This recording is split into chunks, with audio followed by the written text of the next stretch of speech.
Welcome to the course Biochemistry 1 conducted by myself, Dr. S. Dasgupta of the Department of Chemistry, IIT Kharagpur. In this course, we will be studying certain aspects of biochemistry starting from the structures and functions of biomolecules right on to bioenergetics and metabolism. The topics that we will be covering are structures and functions of biological molecules. In that, we will be considering amino acids and proteins, enzymes. Under enzymes, we will be considering the mechanisms of specific enzymes. Then we will go on to vitamins and coenzymes, carbohydrates and lipids, nucleic acids and their components. All of the topics of this course will be covered in their entirety as is relevant to this course. We then will be considering the principles of bioenergetics with special reference to carbohydrate metabolism. The books that we will be covering are common biochemistry books such as Stryer, Leninger, Voigt and Voigt. Apart from this, there are many internet sites and websites that give us a lot of information on biology and biochemistry in general. So, you could also look up those sites where there are specific course material available and specific tutorials and quiz materials also available for you to access. When we consider the central dogma of biology, the first thing that comes to mind is DNA. DNA is the storage medium. The central dogma of biology goes like this: DNA to RNA to protein. We have a text that is comprised of DNA, which is the 4 bases of DNA that are the storage medium. This is then transcripted to RNA, which is the transmission medium, that also is comprised of 4 bases, one of them being a bit different. The RNA is then translated to the protein. The alphabet of DNA, RNA and protein is slightly different. What is this alphabet? In DNA, we have 4 letters to the alphabet. The 4 letters are, as you can see here, A, G, T and C. These are the 4 letters that comprise the alphabet of DNA. If you look at the corresponding alphabet of RNA, you will see that we have U, C, A and G.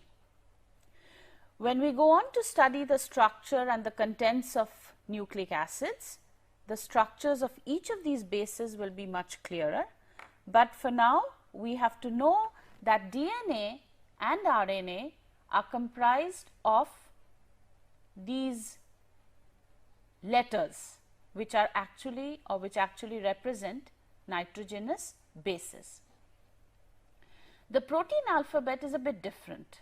The protein alphabet is sometimes represented as a 3-letter code, which we will see in a moment, or by the 1-letter code, which is another representation of the very same 3-letter code.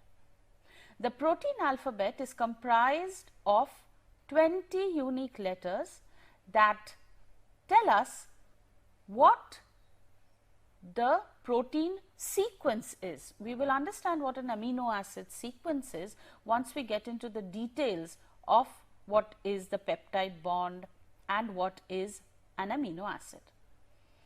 The first thing that we know or we try to understand here is the carbon atom. Now, if we consider what these proteins are actually made of, the proteins consist of amino acids that are linked by peptide bonds. We will understand this also in detail to see how a peptide bond is actually formed and how we can link these letters together into forming what would be like a sentence. Each amino acid consists of a central carbon atom,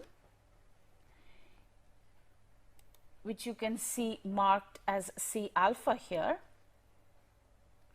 So, we have the central carbon atom that is marked as C alpha. To it, we have an amino group. All of you recognize an amino group as the NH2 group. We then have the carboxylic acid group, which is COOH. We also have what is called an R group. Now, this R group is what is the side chain of the amino acid, and we also have the hydrogen group, the hydrogen atom here.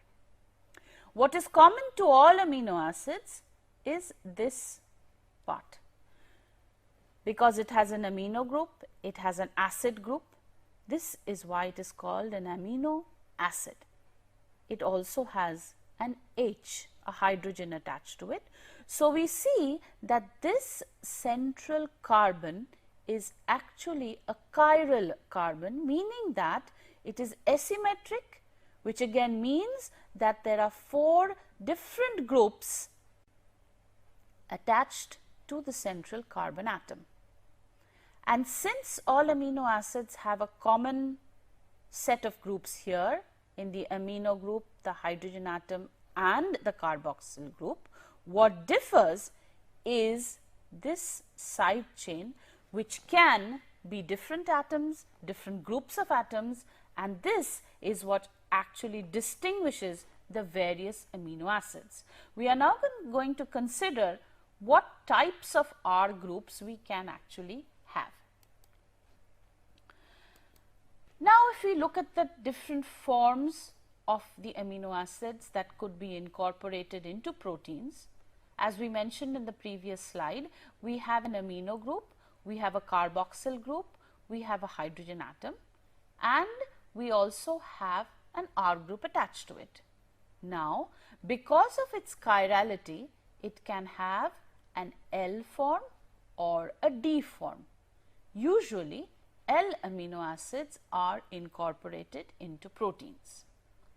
Now, you understand that these side chains, the R group, can now differ in its size, it can differ in its shape, it can differ in its polarity. We understand what each of these mean, but there are 20 common amino acids which have distinctive R groups with distinct properties of size, shape and polarity. We will consider the amino acid side chains by group in each case, and what you have to remember is the 3-letter code of the amino acids along with their 1-letter code as well, and obviously you have to remember what the side chain comprises. What we have listed here is glycine and proline. Glycine and proline are unique amino acids in ways that we will see in a moment. Glycine is the simplest amino acid because the R group is just an hydrogen atom.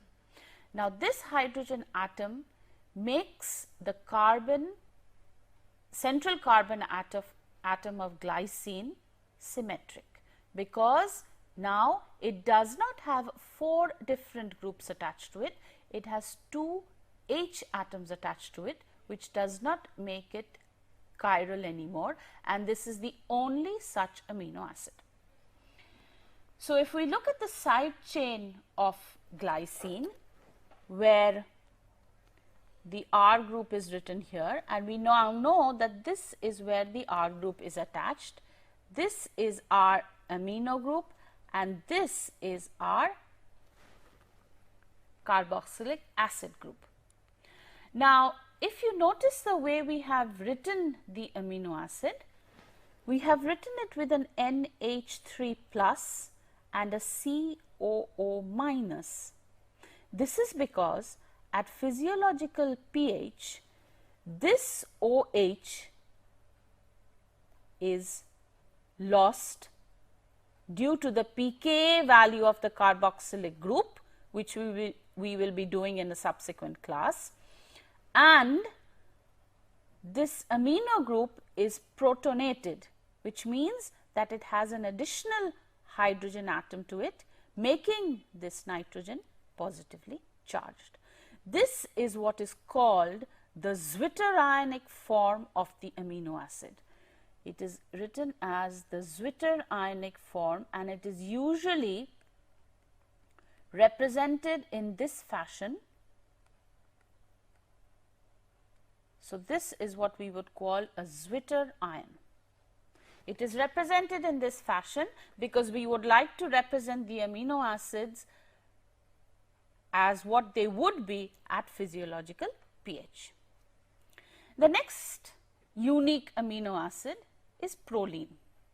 Now, if you notice, it does not have a distinct R group attached to it, but the R group is actually linked up to what is called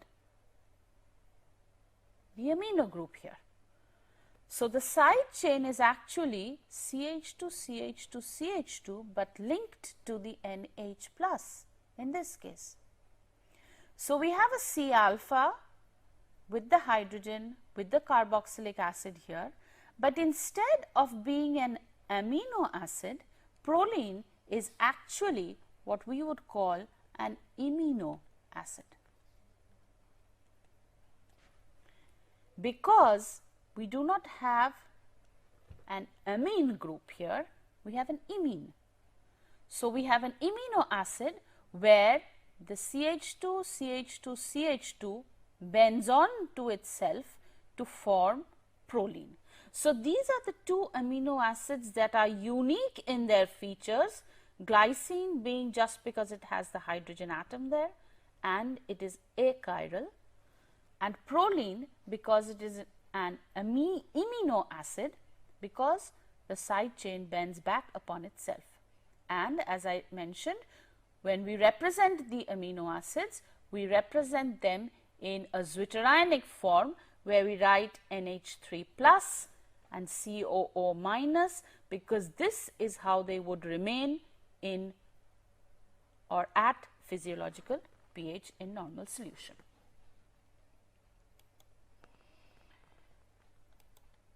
If we go to the next group of amino acids, we consider now hydrophobic amino acids. Now, what are hydrophobic amino acids?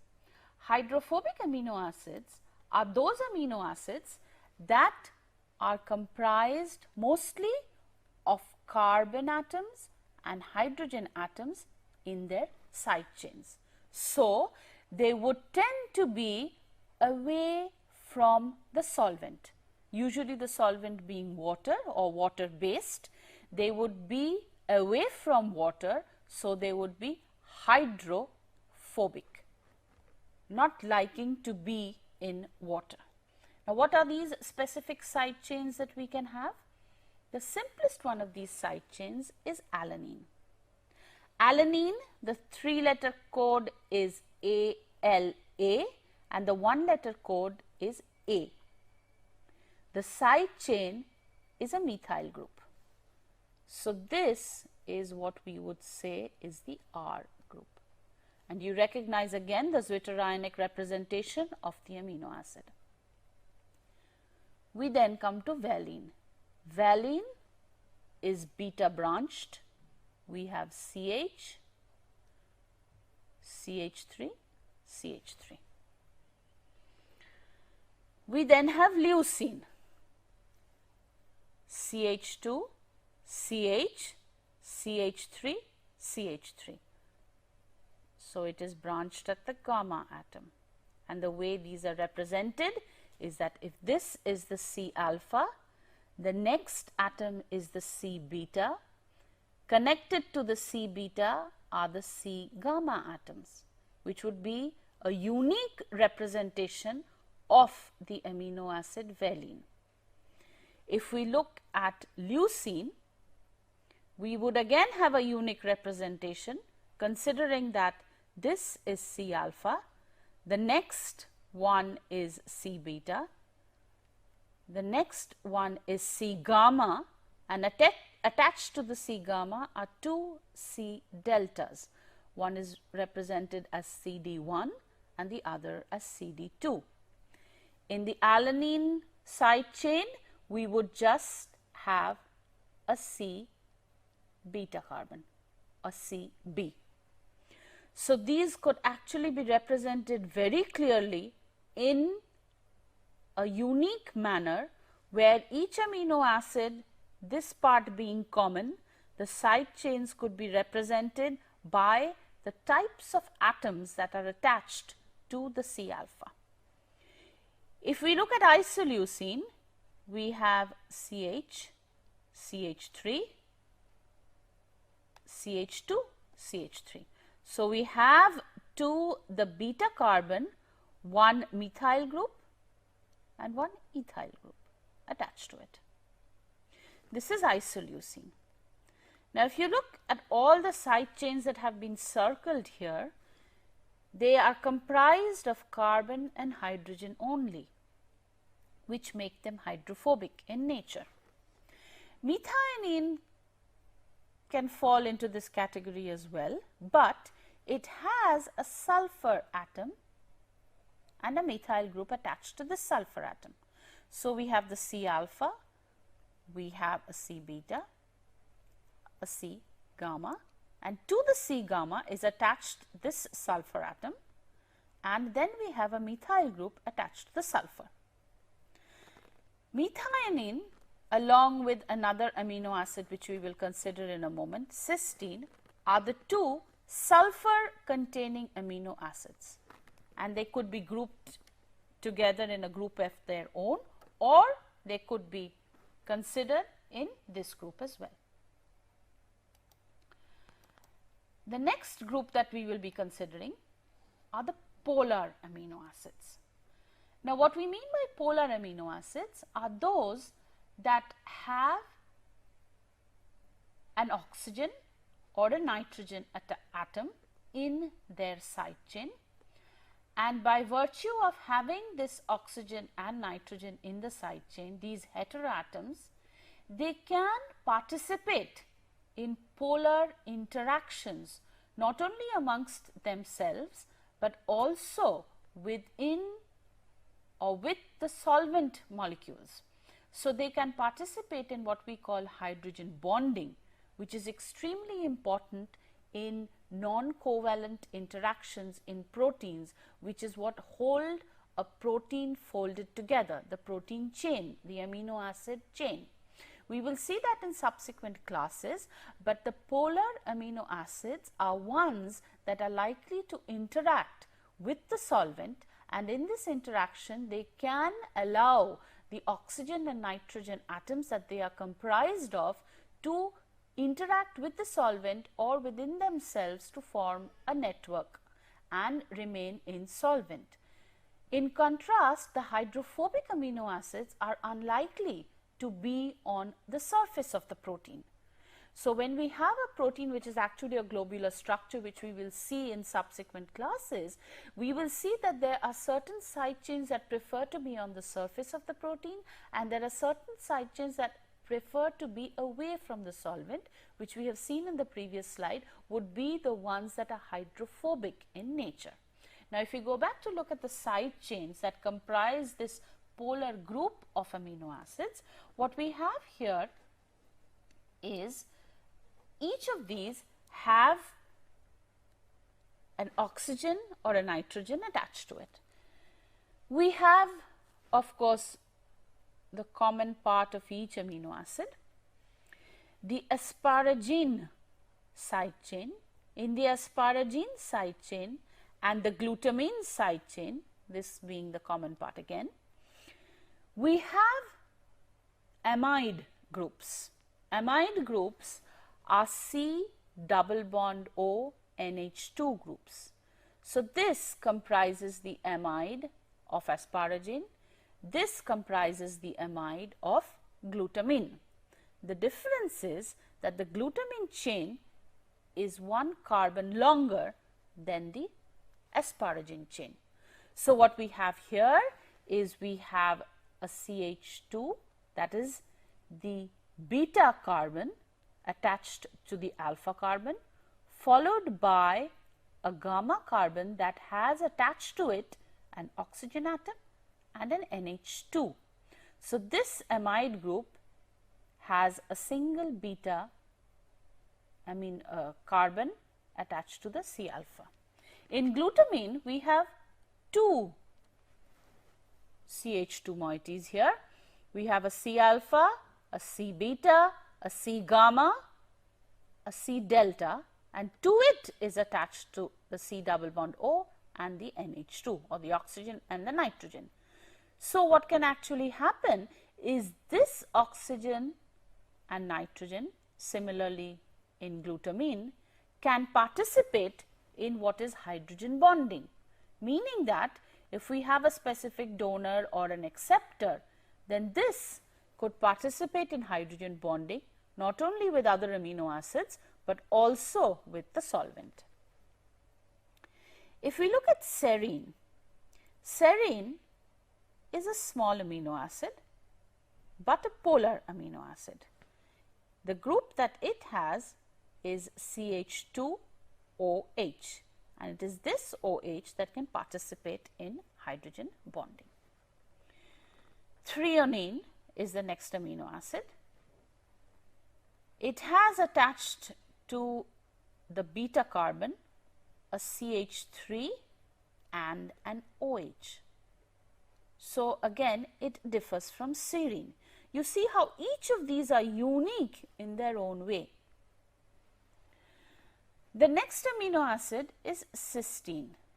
Cysteine is another of the amino acids that has with it a sulfur atom. The other one that we saw on the previous slide was methionine, that also had a sulfur atom, but to the sulfur was attached a methyl group. Here we have a hydrogen atom, making this a thiol. So, we have a CH2SH. This is histidine. Histidine is a very important amino acid which we will come across a lot when we consider the enzymes and the enzyme mechanisms, because of its specific polarity or specific properties of this side chain, that is an imidazole group. So, again we have a common amino acid part here. In histidine, we have two nitrogens in the side chain, that is part of the imidazole ring. So, what you can see in this polar group of amino acids is all side chains that belong to this group contain what is called a heteroatom. The next group of side chains that we will be considering is acidic amino acids. We looked at asparagine and glutamine in our previous slide. What we found in the asparagine was the C double bond NH2. Now, we know that an amide comes from a carboxylic acid. So, the asparagine comes from a specific carboxylic acid. Similarly, glutamine also comes from a carboxylic acid. So, we group them into what are called acidic amino acids, and we call the specific acids aspartic acid, which gives rise to asparagine, and glutamic acid, which gives rise to glutamine. Now, what we have here is a C double bond O, O minus. Now, this is apart from the actual carboxylic acid that comprises the part that is common to all amino acids. This is part of the R group, the side chain. So, the side chain in this case also contains a C double bond O, O minus. Similarly, the side chain in glutamic acid also has the COO, O minus, but again we have an additional CH2 in case of glutamic acid, just like we had for glutamine. Now, what we have written here in addition is what is called a pKa value. We will learn more about this in our next class, but just for a preliminary information, if the pKa value is less than the pH of your solution, then your carboxylic acid is going to lose the proton. Similarly, this has lost its proton, but this has not. What does this mean? It means that the pKa value of this amino group is actually higher than physiological pH, which is why it has still kept its proton attached to it. Okay? But the pK, if we consider the physiological pH to be 7.4, it means that the pKa of this group is greater than 7.4, and we will see how it is actually something close to 9, between 9 and 10. So, if we have the pKa value greater than 7.4, this is going to remain protonated, but these carboxylic acid groups cannot remain protonated. So, these comprise what are known as acidic amino acids. If there are acidic amino acids, it means that there are also basic amino acids. So, what are these basic amino acids? These are lysine and arginine. Considering lysine and arginine, let us look at the groups now. What are the side chains? This is the long side chain of lysine, and this is the side chain of asparagine. Now, if you look carefully at the side chains here, there are two pKa values written. What are these pKa values? These pKa values are actually greater than the pH, physiological pH, which is why they are still protonated. So, we have protonated nitrogens because the physiological pH is 7.4, and we have not reached the pKa value where this is going to lose its proton. The pKa value is where it is going to lose the proton, which, as I said, we will discuss in our subsequent classes. So, apart from the common part amino group that we have here, we have an additional amino group here because it is a basic amino acid. In arginine, we have what is called a guanidinium group here, that is part of the side chain. It has a nitrogen here, a nitrogen here, and a nitrogen here. So, this is lysine and this is arginine, and because of their properties, especially the acidic and basic amino acid residues, these are the residues that prefer to be on the surface of the protein. So, if we look at the different structures of the amino acids that we considered, we have specific groupings. The groupings are the polar amino acids. So, we have in a group by itself glycine and proline, because of the uniqueness in their properties. We have also other polar amino acids. We have hydrophobic amino acids.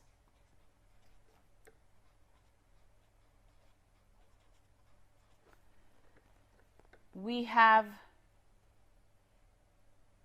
acidic amino acids,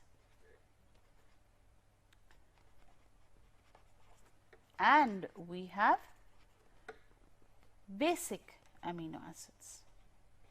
Now, there is another group of amino acids called the aromatic amino acids. Now, the aromatic amino acids are unique. As you can see, their name itself suggests their property. They are aromatic in nature. Under these, we have 3 amino acids: phenylalanine, tyrosine and tryptophan. So, let us look at their side chains. These are the aromatic amino acids. We have phenylalanine. If you remember what alanine was, it was just a methyl group attached to the C alpha. In this case, one hydrogen has been replaced by a phenyl group. So, its name is phenylalanine. We of course have our common part of the amino acid here. The 3-letter code for phenylalanine is PHE and the 1-letter code is F. So, we have a phenyl group replacing one hydrogen of alanine, phenylalanine. So, this is aromatic in nature. We have tyrosine, which is similar to phenylalanine, the only difference being that this hydrogen is replaced by an OH. So, the tyrosine can actually also be involved in hydrogen bonding. In the grouping of amino acids, this could also therefore be put into a polar group, but it is usually grouped under the aromatic amino acids because of the phenyl ring here. So, we have a CH2 and we have a phenyl and an OH attached to this, which is called tyrosine. In tryptophan, we have an indole ring attached to the CH2. This is a very bulky amino acid, as you can see by the sheer size of it, and it is quite rare in proteins in that it is not present to a very large extent in many proteins. The unique properties of these aromatic amino acids, which make the protein useful in an analytical way, is all the aromatic amino acids that we have considered, the aromatic amino acids which are, as I wrote previously, phenylalanine, tyrosine and tryptophan, each of these absorb UV light. They absorb ultraviolet light. So, their presence in proteins can actually be utilized in this fashion. What do we mean by that?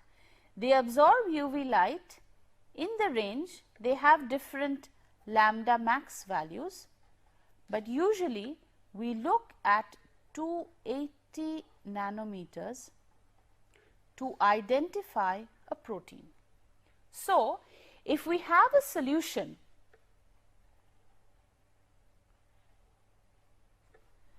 that has a certain amount of protein in it, we can actually determine the amount of protein present in the solution by a consideration of the number of phenylalanine, tyrosine and tryptophan that are present in the protein chain.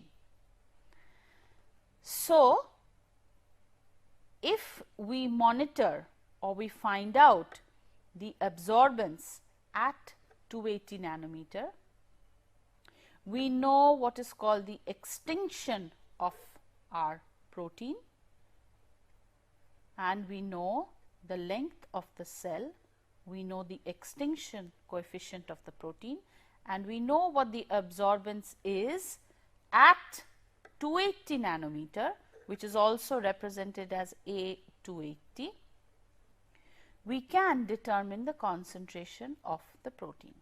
So, what we have is the presence of these aromatic amino acids help us in determining whether our solution actually contains protein or not, and we can also find out the content or the concentration of the protein in solution by virtue of their having phenylalanine, tyrosine and tryptophan. Of these, tryptophan has the highest extinction, which means that if you have a large number of tryptophan amino acids in the protein, you are going to have a larger absorbance at 280 nanometers. But the presence of the aromatic amino acids themselves will give an absorbance at 280 nanometers, which is how proteins are monitored in biochemistry laboratories. The next thing that we are going to look into is a representation. When we consider a representation of amino acids, as we have already seen, we have a carboxyl group, we have an amino group, we have a hydrogen which is common to all amino acids, and we have a side chain R.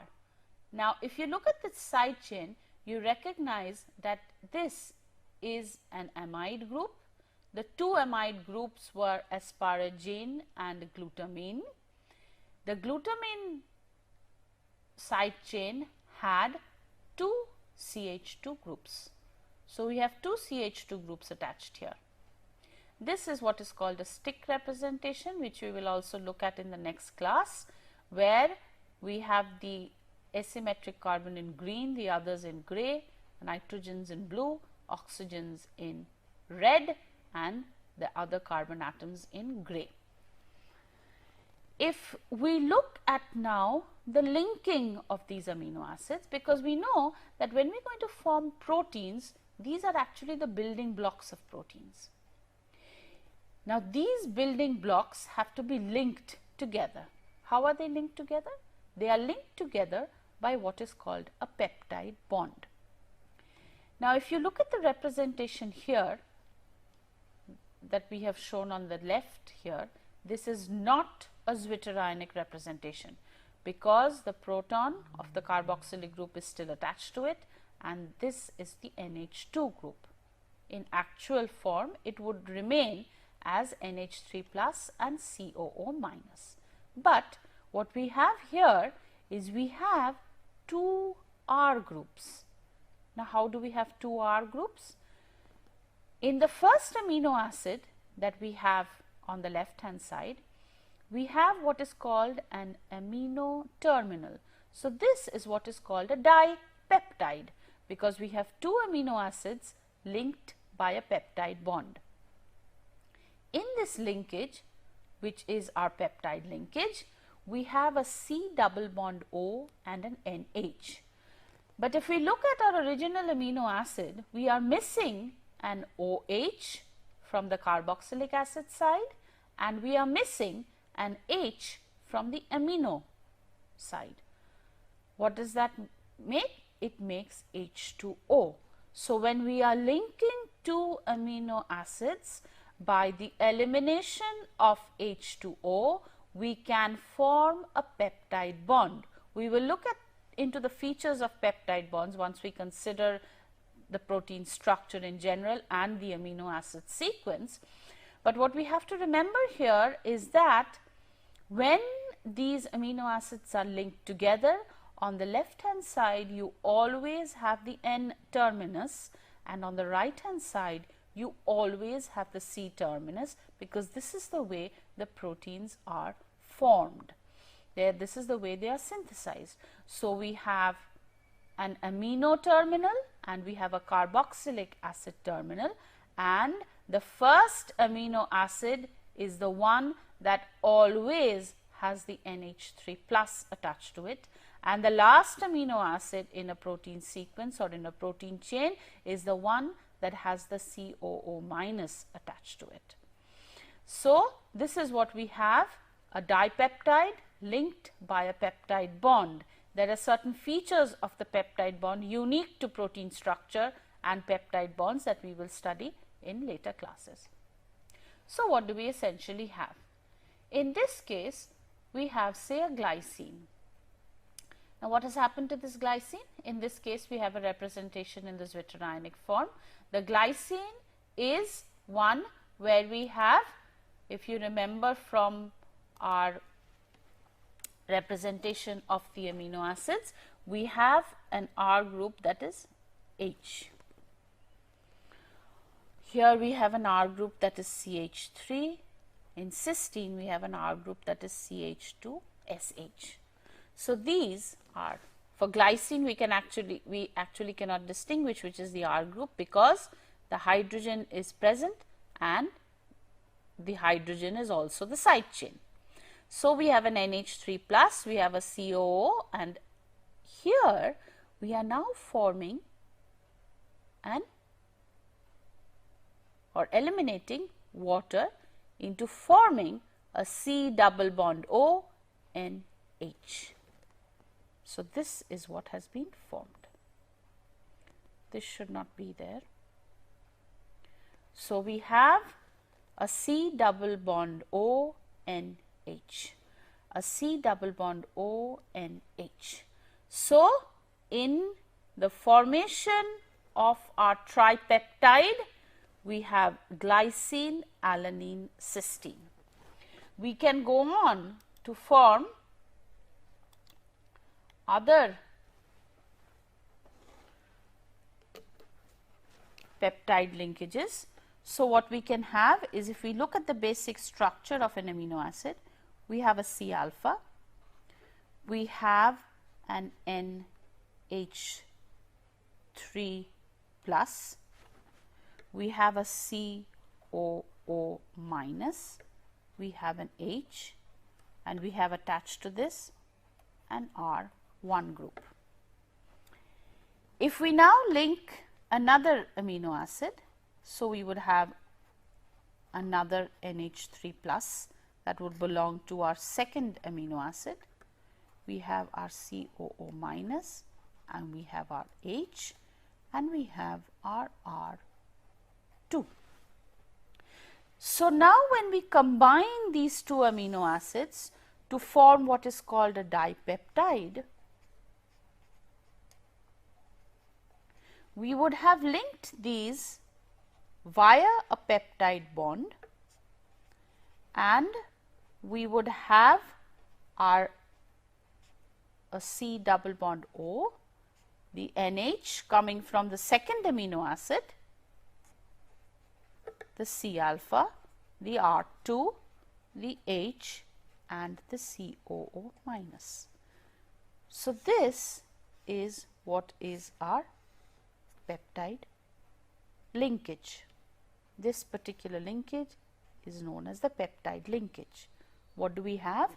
We have linked now R1 and R2. Now, in a representation of a protein, it is not very convenient to keep on writing all the atoms together. We know that in the protein sequence, in the primary amino acid sequence, the proteins are, or the amino acids, the building blocks are linked together by the peptide bonds. Now, since they are just linked by the peptide bonds, then it is not necessary to write what is common to all the amino acids, because these are certain features that we already know. So, instead of writing in each case the NH3 plus or the COO minus, we also know that the first amino acid is going to be linked with the NH3 plus terminal, and we know that the last one is going to be linked with the COO minus. So, it is sufficient to write, instead of writing this in an elaborate fashion, when we write a protein sequence, as we will see later, to write what is called a protein sequence, all the information we actually need is what is R1 and what is R2. Because we know that each amino acid looks the same.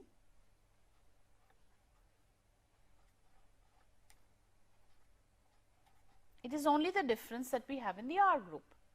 So, if we just know what R1 and R2 are, when we have our protein sequence, we need to know how they are linked together. So, if this is amino acid 1, this is amino acid 2, I know that this has to have the NH3 plus attached to it,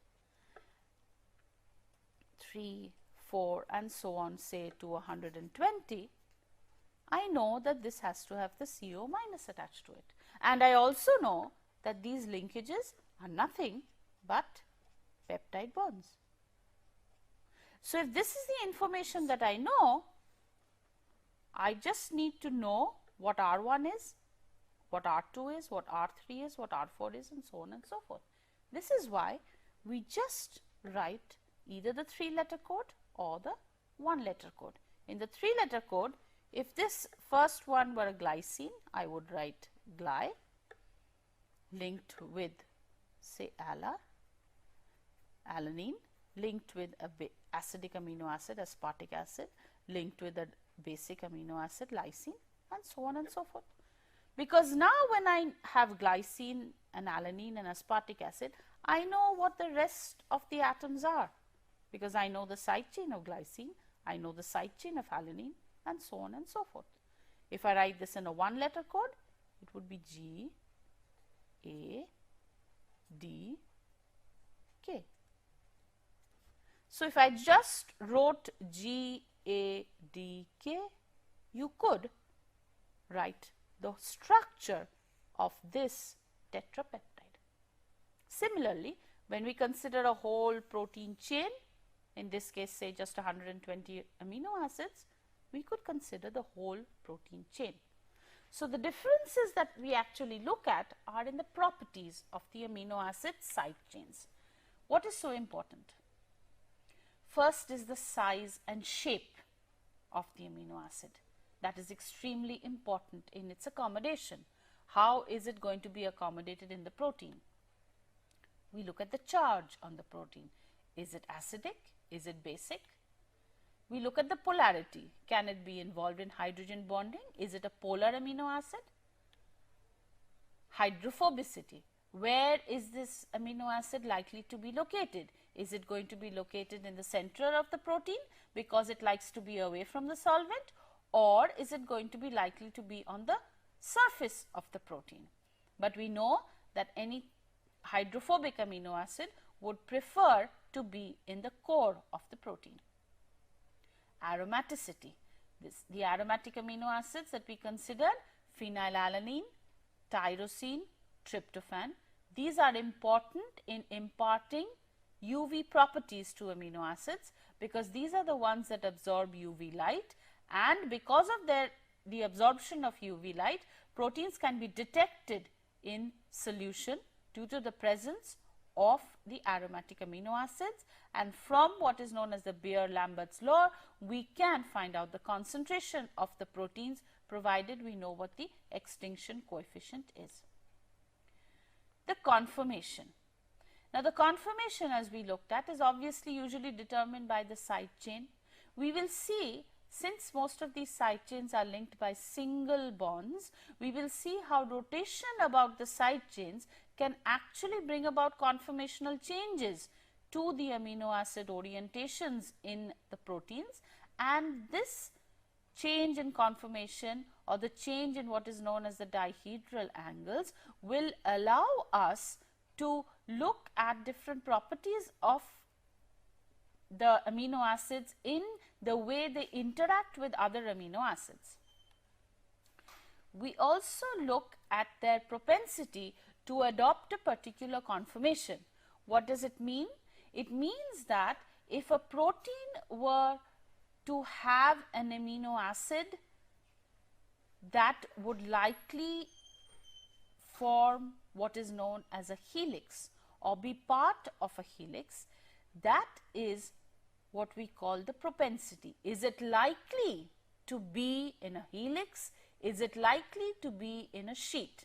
Now, these terms will be much more apparent, will be much more clearer as we go to our subsequent classes. So, what we actually did learn today is the different types of amino acids, the different groupings of amino acids, and the important properties of the side chains of the amino acids. We considered that the central carbon atom, the asymmetric carbon atom, which is also known as the alpha carbon atom, has linked to it 4 different groups. These are a hydrogen atom, an amino group, a carboxylic group, and a side chain that is represented as R. Now, each of the R groups, there are 20 such different common amino acids. The 20 common amino acids have 20 different R groups that differ largely in their properties. We have different types of amino acids. The amino acids are, as I said, grouped into the type of R group or the type of side chain that they have attached to them. We have unique amino acids, glycine and proline. We have hydrophobic amino acids, we have polar amino acids, we have acidic and basic amino acids, and we have aromatic amino acids. Some of these contain sulfur, 2 of them, methionine and cysteine. There are others that have heteroatoms in them, oxygens and nitrogens, and there are others that have their side chains comprised entirely of carbon and hydrogen, making them hydrophobic in nature. And lastly, we look at the overall properties that we can consider together: the size, the shape, the charge, the polarity, the hydrophobicity and the aromaticity, and all of these will actually determine what the property of the protein is in general, because we know that these amino acids are linked by peptide bonds. In the linkage of the peptide bonds, we are bringing different types of amino acids together to form our protein sequence, our amino acid sequence, which we will study in classes later on, where we will be looking at protein structures in detail. We looked at the peptide bond and we saw how the amino acids were linked together by the peptide bond, and how we can actually represent the protein sequence by just writing either the 3-letter code one after the other or the 1-letter code one after the other, because we know that the first amino acid is going to be the N terminus and the last amino acid is going to be the C terminus, which means that the first amino acid is going to have the NH3 plus attached to it, and the last amino acid is going to have the COO minus attached to it, making up the protein chain. We will learn in later classes how the protein actually folds and how the hydrophobic amino acids tend to remain in the center of the protein. Thank you.